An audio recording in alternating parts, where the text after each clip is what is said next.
My mom would make tacos for lunch, and the kids would tease us about bringing tortillas. We would have a paper bag, and we would keep the taco inside the paper bag and kind of like, they're eating a sandwich, like even if it was bologna, but for us it was a step, definitely higher than a taco, and we were just embarrassed. I often visualize my mom's perfect stroganoff. I noticed that every time that I was going through a rough time, or if I was in a bad mood, or if he just wanted to, be nice to me, she would cook stroganoff. Because cooking is all about love and putting different ingredients together. And if that's what is at the center of the table, then immediately that's kind of the energy that everybody's feeding from.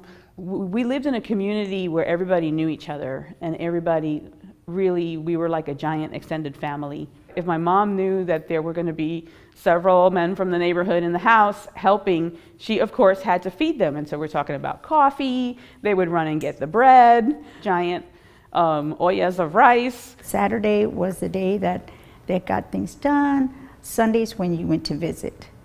And there was always sweet rolls, coffee, hot chocolate. If you have one tortilla, you serve that tortilla to your company. If you go to a Puerto Rican's house to visit, they will feed you. And for you not to eat, it's almost like insulting, When my mom said, "Tá na mesa," which means is on the table, that was like an order, everything was dropped, like if you were in the middle of doing something, it was almost like the bat calling. When I was growing up, my bedroom was above the kitchen, and Dad, he was a veteran from the Korean War, and so he was used to waking up at the crack of dawn, and he would always put on the coffee first thing in the morning, and that was always my first conscious memory. We didn't go to hamburger stands, we didn't go to pizzerias, we always ate at home. What Mama cooked, that's what we ate. We were in São Paulo, and we were in a weather that was temperate enough that we had pomegranate trees.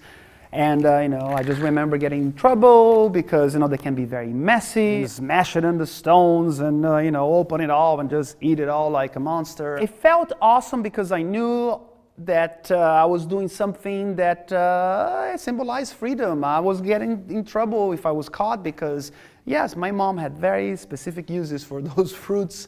Daddy always sat at the head of the table, Mama sat on the other side. And we would all sit and eat together. It was just family. Mom and Daddy teaching us that this is the way to keep a family together.